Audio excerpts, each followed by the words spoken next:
Welcome to the Backstage Stories of Women on Stage, a podcast by Women on Stage recorded live. Let's go backstage and amplify the voices of leading women in tech from all across the globe. Get inspired and learn something new. Because if you can see it, you can be it. Join us. Visit womenonstage.net. Hi, everybody, and welcome to the Backstage Stories of Women on Stage podcast. I'm Moran Weber. I'm the CEO and founder of Women on Stage. And today we have a very, very, very special episode. It's not going to be an interview when we amplify the voices of leading women in tech. I mean, we will amplify the voice of one specific women in tech, but it's not a regular episode. Today we'll amplify and we'll discuss the backstage aspects of the new Barbie movie. Yes. I've been wore pink for the occasion. Me too. So please welcome Vicki Kalmanovich, a super experienced engineering manager and a dear, dear friend of mine. Hi, Vicki. Welcome. Hey, Moran. It's great to be here. Thank you for inviting me to talk about this really important and interesting topic. I'm very excited. Me too. Vicki, by the way, Vicki is also a podcast host. She has her own podcast called Rubber Duck Podcast. Look it up. It's really, really great. It's really great. So I wanted to share a little bit why I wanted to create this episode and why I think the Barbie movie is so important and so unique. So I watched the Barbie movie. Actually, I went to see it twice on film, on cinema. I thought it's really, really, really an impactful and important movie because it has like a certain way to bring the feminism into the mainstream, into the regular pop culture. And it's a very, very, very sophisticated and very important movie. And I think Vicki is like the perfect candidate to be discussing this movie with, because she always has a lot of interesting insights to share. And I think we're going to have a lot of fun today. Definitely. So Vicki, what was your favorite part in the movie? Well, actually, it's really hard to just choose one favorite part. I know the monologue is something that everybody was really excited about, and we'll probably talk about that monologue a lot.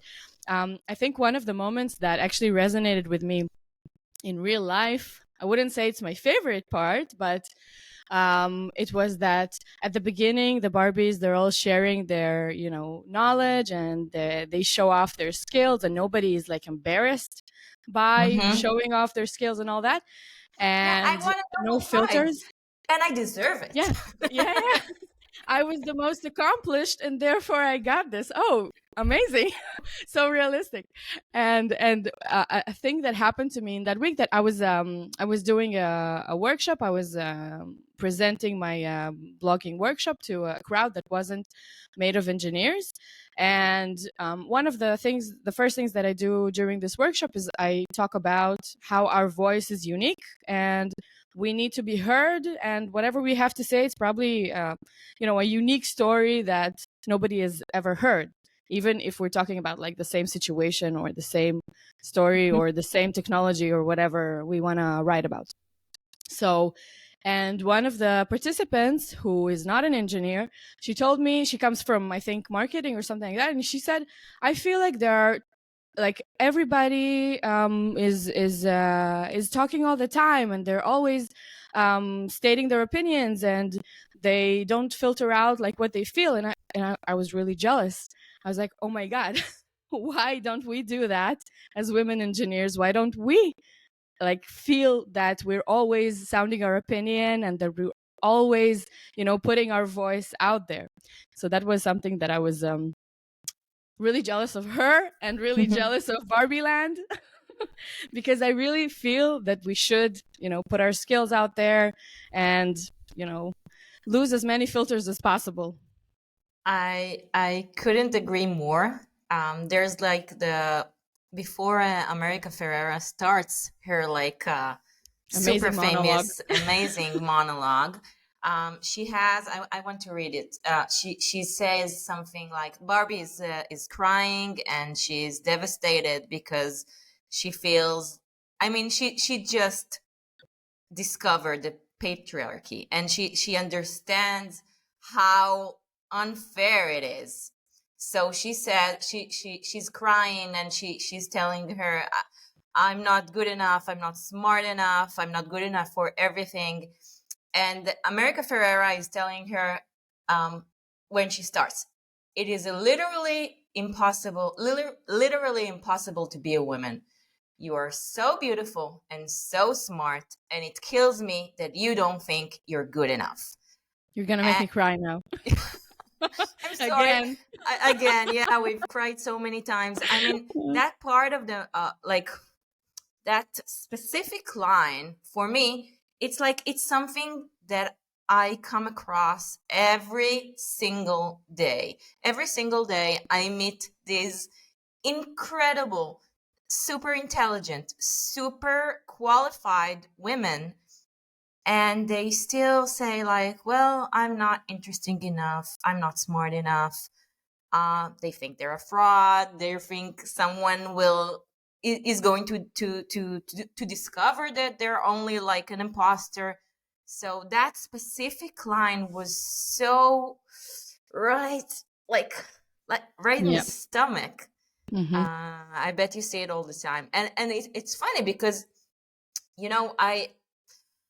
when it's me, I do all of those mistakes again and again. But when you see someone else, and I think that's also something that's very special in that specific dialogue, not monologue, because it shows how you see other women and how it's difficult to see yourself in that situation. But when you see someone else not feeling good enough about herself, it's like it drives you insane. How can you not see it?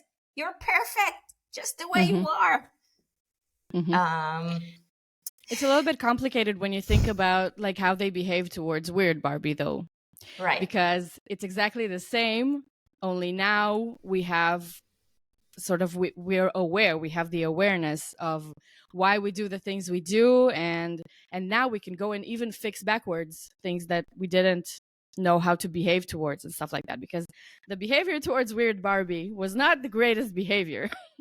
And they say it from the beginning. They're like, Right. we call her like that to her face and behind her back. Okay. Did you have a weird Barbie as a child? Me? Yeah. I don't remember my dolls at all, but I played a lot with dolls. Like, I loved playing with stuff. I probably had a weird Barbie. Or maybe I was the weird Barbie. So that's also funny. But did you have like Barbies, and can you share a little bit about your personal childhood memories with Barbies and how it's all connected? Yeah, so I remember, and that's only something that I remember this morning when when we talked about Barbie, is that I had a bag full of Barbies. I really did not remember I had so many of them, but suddenly this image of all the Barbies in the bag came, and I don't remember that I liked so much, dressing them or something like that. We would always play something. Play a scene of something, or we would go someplace, or it's like it's very connected to my personality as a musicals lover. So I would always act a scene with my Barbies of some sort. I love that. I love that. Did you have something like that? Well, I had tons of Barbies growing up. I mean, as a young child, Mm-hmm. I had the house, and I had all of the the stereotypical Barbies. Um, and by the time I was like, I think I was in the second grade or so. I think I was about 8 years old.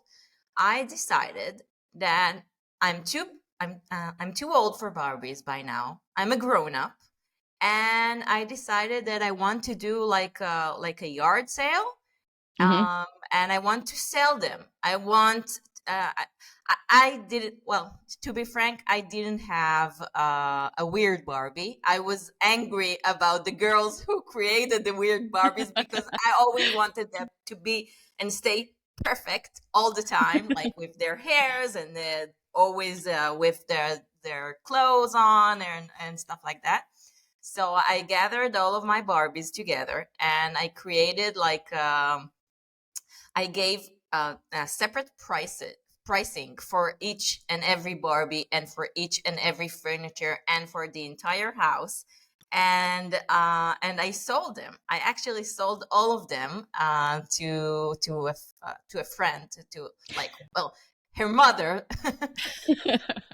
That's And so entrepreneur of you, just saying. it is, and it kills me that I had this ability. I had this ability at the age of 8, and afterwards, I mean, there were almost 30 years after that.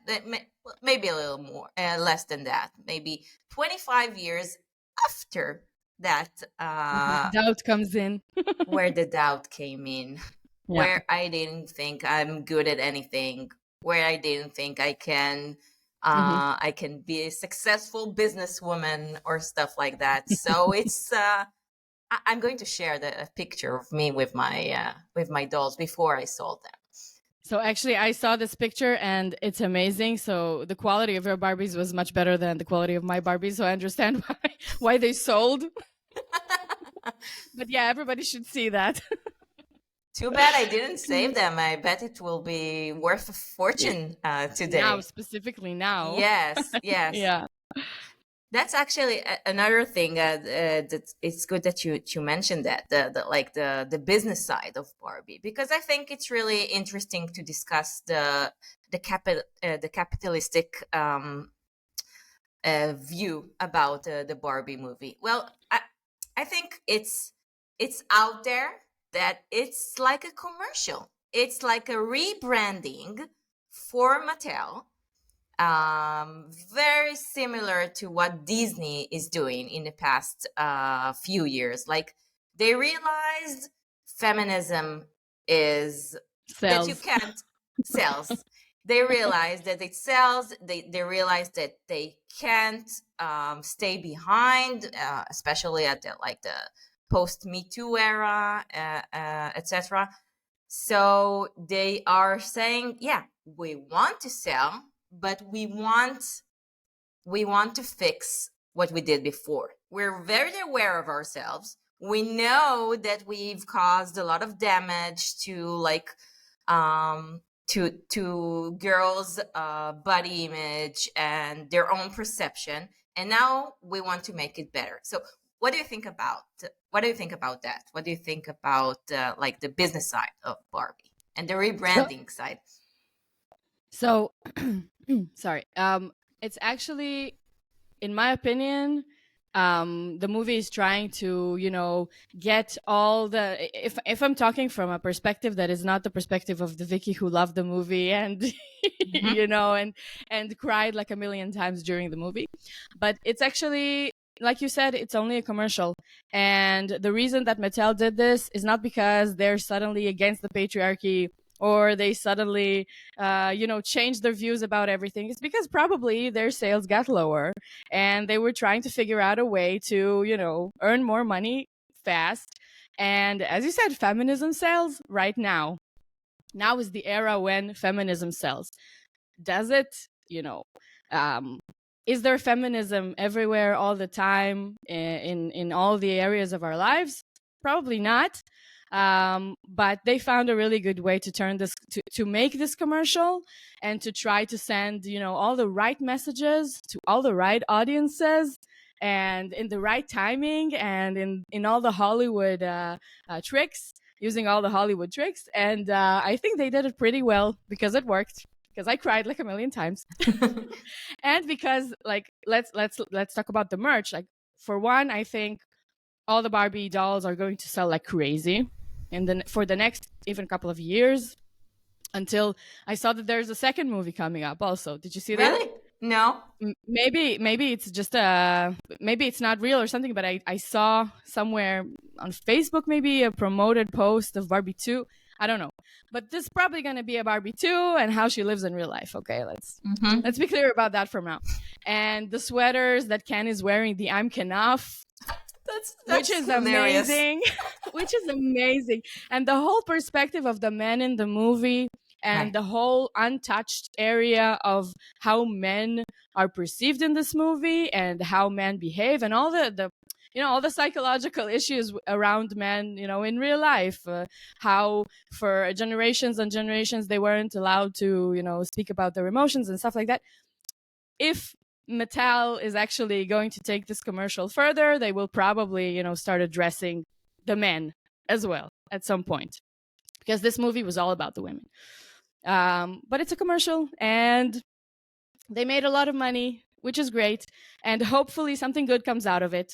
But that's what it is. It's like consumerism. The thing about what you said about capitalism is I didn't like that they connected like the bad things about the message around Barbie, that she should be thin and she should only have like one attribute of characteristic, like only smart Barbie or only adventurous Barbie or only that, all the bad stuff around Barbie with capitalism. I don't think there's anything wrong with capitalism. And I don't think that corporates that are driven on capitalism and they're telling us not to do capitalism, that's a little bit annoying because guys, that's the way you make money. So please, let's take this off the table and allow us to make money as well. That's it. Hell yeah. That's my opinion on that. Let's talk a little bit about the corporate side. I mean, there's the scene where she comes to the Mattel, like she calls it the mothership, which is really funny. Yeah. And there's like the all male board with Will Ferrell as the CEO, and she's and there's the I'm the CFO and I'm the COO, and everybody are obviously men. So yeah, that's also something that we see all the time. I like that how they made fun of themselves. They said even in Mattel, like, which was invented by a woman, by Ruth Handler. Well, almost all of them were men. I think we see it in other corporates, in other organizations as well. So how, for my opinion, if I want to like to recap for the capitalism part, and like let's sell in order to let's say the right messaging in order to sell. That's something I'm personally quite fine with. I mean, if you're willing to change to change your perceptions, and if you're willing to really discuss things, to make fun of yourself where you did something wrong before, and if you're willing to criticize yourself and to criticize the messaging that were here all along, and now you want to do it differently, as long as you're making an impact on society, and I think they are, so that's fine with me. Because someone has to pay for it, and someone has to pay for this super this expensive movie. Did you know, for example, that it's like the most it's the highest grossing film ever created by a female director. Really? Yes. Amazing. And she is also like the director is it's Gerta Gerwig, her last name. Not Very. very familiar with directors, except for Spielberg, Can you come who is a across man. Yeah, that's what I wanted to say. Can you give me one famous female director? Not Probably nearly not. enough. Not But I nearly have a lot enough. of but I have a lot of references on, all that, directors and female directors and stuff like that, from my Crazy Ex-Girlfriend. But let's not go let's not go there. Because it's about the theater, not about the movies, and we're talking about movies now. So capitalism. I just wanted to add to what you said, that as an entrepreneur, when you, I guess, want to change the world, you don't just want to create products that sit on your laptop, on premise, on your computer, in your workstation. You have to know what sells. You have to know what people will buy or get for free, whatever. You're gonna have to sell it somehow, and they're doing the same thing. So they know that they have a product, and they know they did their market research, and they know who their audience is, and they know who's going to pay good money and what their value is for their product. So they're doing the same thing that we're doing when we're opening our startups and all that. So Definitely. Do you want to say something? Maybe I know you're a big Disney fan. Do you want to say? Me too, by the way. Do you want to say something maybe about the transition Disney is also making in that realm? actually, about Disney, I was always a Disney fan, and I was always like watching and rewatching the Disney movies like endlessly. And I never thought about the merchandise. Like, my parents never bought me anything from Disney, obviously. But the first time that I saw the merchandise, and really thought about the merchandise and how they make money, like monetization, their monetization mechanism behind the movies, was only when I got to Disneyland at the age of like 20, 21. So I really didn't care anymore. And I was also, I was a student, so I didn't buy anything because I was very cheap at the time and I didn't have money. So the monetization mechanism didn't really bother me. When we think about that now, well, Disney's also doing what they want to do, like what gets good money for them. I don't mind if they sell Moana dolls while I get the Moana movie to watch it like endlessly in my living room. I don't mind. You can do whatever you want as long as I get the product that impacts my life and that makes me happy. Within an hour and a half, I'm going to be happier. I'm fine with that. You can sell whatever you want. I do have a... Sorry, continue. I wanted to ask you, why do you think like Moana is better than Snow White or Cinderella or the classical Disney princesses? Actually, I rewatched The Sleeping Beauty and Snow White this month, because we went to that talk by Doron Fischler, and it was amazing. And I understand like all the bad points. Like, I understand why it's not feminist. Like, it's not feminist. Like, why she's not a feminist, and why there are a lot of decisions that are kind of, I wouldn't make them today, but it was still a fun movie to watch. Like, I don't think that these messages, I think that these messages, when they're, always sent towards us, why they're bad and they could change our behaviors. But if we just look at it as a movie, it's a really fun movie, basically. It can be a fun movie, but like, in a sense, I think the main criticism is that the princesses, they didn't have their own agency. They didn't have, like, they were like the damsel in distress, and they were it's all about their beauty and not about their intelligence, not about being like proactive and trying to get something that she wants. And I think like Disney started to change that with Mulan. Like, she was the first one, and then they had a regression. Then they returned back to the damsel in distress, and afterwards they had Anna and Elsa, which Anna, their own sisterhood is what matters, and not the Getting married. relationship, and and not getting married, or Yeah. or Moana, or Brave. Yeah, I'm a big Disney buff as well. So I just want to say that on the part of the messaging to little girls, yes, there's a lot of problems over there.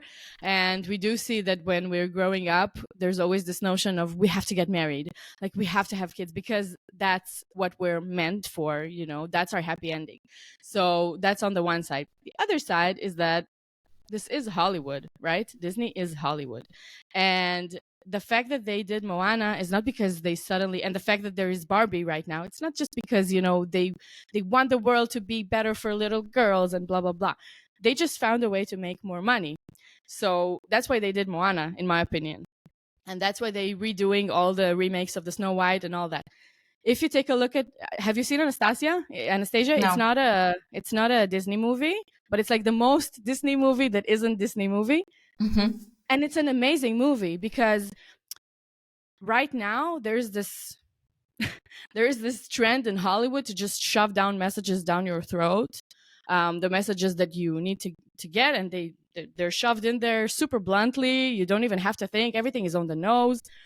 And Anastasia is just a really good movie about a female character who is just really badass, and she has her own agency, and there is a story, and nobody's trying to shove down any messages down our throats. So you can make movies that are just good, with female characters, leading characters. But the fact that Disney is doing it right now, I think it's more because of the commercial aspect and less because they want to change the messaging and the narrative. Actually, I'm not. I don't know. I bet it's both of those aspects, but I think it's a good. It's something important with that. Maybe more organizations and more companies should be aware of. I mean, Yeah. sometimes there are some organizations who come up to me and say, yeah, we really want to hire more women. We really want to be more inclusive for women. And they don't know how to do that. So I think if by challenging your own numbers, by challenging your own problems at the board, or by saying, yeah, we have only male directors, and we have only and we are aware of our own problems, but it's something that's really important for us, and we want to do better, and we want to have more diversity. It's important. It's genuinely important for us. Mm-hmm. I think it can create like a similar rebranding, same way that Disney and Barbie did. I agree. I also want to add that as everything around this world, we start at the one ending of the range, and in order to balance things out, we have to say things that are from the complete opposite of that range. So, like What do you mean? The best example that I have for that is around parenting. When there used to be a time where everybody said that parenting is amazing, and my kids are amazing, and nothing is difficult, and blah blah blah, everything is good. And now we're at an era when everyone is like, ugh, these kids, blah blah blah, I hate these kids. Which is like the other way around completely. And I think we're on our way to being balanced at some point, where it's also amazing, but it can also be tough, and it's good to put it out there. And I think it's the same with diversity in the workplace. So there was a sentence in Barbie when Ken told him, "You're not doing patriarchy right," and this corporate guy tells him, "No, we just hide it really well." So I guess some people, they're familiar with the concepts, but it's just, it's more beneficial to not go with the concepts and not, practice diversity and all that. But I do think it's the right thing to do to increase the awareness. So, for example, we're in a Facebook group where we always talk about these messages around diversity and how to do diversity and how to increase the number of women, why it's important.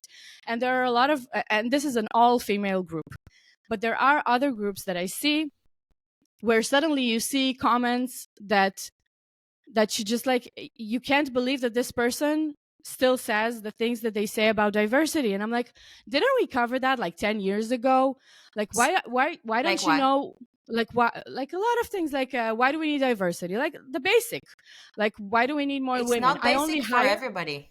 It's Exactly. not basic. So that's my point exactly. Because saying something like we need to hire the best candidate and it doesn't matter what gender it is means that you are not aware of the entire leaky pipeline. You're not aware of the processes that lead to the fact that you only have male candidates in your pipeline, and the bringing in female candidates is a little bit different, in your perception. So they're not aware of that. So I'm all up for increasing awareness. And I think that Barbie is like the second part of the range that I mentioned before. It's like they just, out of a machine gun, they fire up all their messages. And I'm fine with that, because men go to those cinemas and yes, they sit and they sigh and they fall asleep. And I sat around all types of men around me in the cinema. But if even one message, they pick up on one message, that's just the beginning of awareness. So I'm very, very up for, increasing awareness. I totally agree, and it actually it makes me think of there's like a lot of criticism about the America Ferrera's monologue. That is like the monologue is about like the double binds, the contradicting messages that women get all the time. That you have to be both beautiful and healthy, Yeah. both beautiful and thin and healthy, and there's like a million Yeah. examples in that monologue. It's a famous monologue, as we said before. But there's a lot of criticism about that monologue, that it's like, oh, it's too basic, it's feminism 101, everybody already knows that. And that's not true, That's not true. because one number one, not everybody knows that. And even if you do know that, you can feel it in your heart. You can feel it like the goosebumps when you hear that monologue, because you identify with it. Reminds you of yourself, where you were like a child or a teenager or an adult. It depends when you first discovered about the double binds women have, and about how the patriarchy is so unfair and how difficult it is. Yeah. I mean, I could really remember that day, or it wasn't the day, but the feeling I got when I started opening my eyes. They have the movie like she needs to pick a shoe. Is it like the high heel shoe or the flat shoe? And it's like the Matrix. And once you see things as they really are, you can never go back. You Yeah. always see it, and then you see it everywhere. And so that's why I think that scene is so important, because it shows how we feel all the time once we discover it, and once it's out there. And I think men should be aware of that feeling as well. So one last question before we wrap up, even though it's been a fascinating discussion. So what do you think about you mentioned it briefly before, but what do you think about the role men have in the movie? What do you think about men that were very angry with the movie, and about how it presents them? I kind of get it, because even in the monologue America Ferrera did at the end, and afterwards also when she presented the idea for regular Barbie or normal Barbie, I don't remember. Stereotypical Barbie. No, the name of America Ferrera's new Barbie. Oh, yeah. She wants Something like Barbie. a regular Barbie, yeah. And she Yeah. said she can have a career and she can be a mother if she chooses. Where's the dad? Like the whole point of equality just totally was missing in the entire movie, because it's not women rule the world or men rule the world. Yes, men rule the world right now. We don't want women to rule the world, maybe. I don't know. We do need equality first. And the whole equality thing was just missing completely. So don't dads want to be dads? Like, Kent can be a partner and discover himself and want to be a dad? Like, it wasn't even said once. Why? But the word mom came like a million times during that movie. So even though the movie began with us, with little girls who only have to play with small dolls because they're babies, because we need to be moms at some point. So it just goes back to that again at the end. So that's something that I really didn't like, and I understand why men. That's not the point that I understand why men didn't like. I also didn't like the fact that it's like war between genders, because it's not war between genders, and we do need men, and we understand that a lot more now than we did before, that we need men to be advocates also for the cause. It's not just women talk about the problems women have. Right. Yes, there are a lot of problems, and feminism is great, and it's a great movement, and thank God that it's here, and Me Too and all that. But men need to be aware of that. So we talked about awareness, and they need to advocate for that, and not by selling, small dolls. There are other ways to advocate for change. I really agree. And I think that also, like, the feminism is not about hating men. It's not about telling them go away. It's not that. It's about doing it together, and about showing them that the patriarchy is also messing up their possibilities to become fathers, to show their feelings, to cry, that it's okay to cry, and okay to be a man and to cry. So I agree with you. I think the movie was a little lacking on that. I think that's the most important point, like, to me, what you just said, that guys, it shows like they have no anxiety problems, which is completely not true. And he says, like, briefly, I'm a modern man, I know I can cry. No, you don't know you can't cry. Like, why are you doing all these power moves instead of just, taking her aside and having a conversation and maybe crying it out? This is the most painful point to me, I think, because it really just takes men and it completely flattens them to this patriarchy wonder. Like, I agree. Yeah, I agree. So here's that's our thoughts for Barbie 2. Please make those corrections for Barbie 2. So, okay. So Vicki, it's been like a phenomenal discussion. I had a wonderful time discussing it with you. I knew it will be fun, but it was even more fun than expected.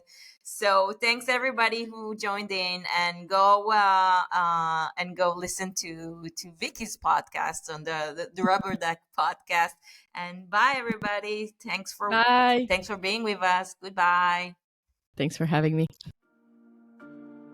We hope you enjoyed today's episode. Thanks to everyone who joined in. We'd love to hear your feedback and your thoughts. Join us again at the Backstage Stories of Women on Stage. Visit womenonstage.net and follow us on social media.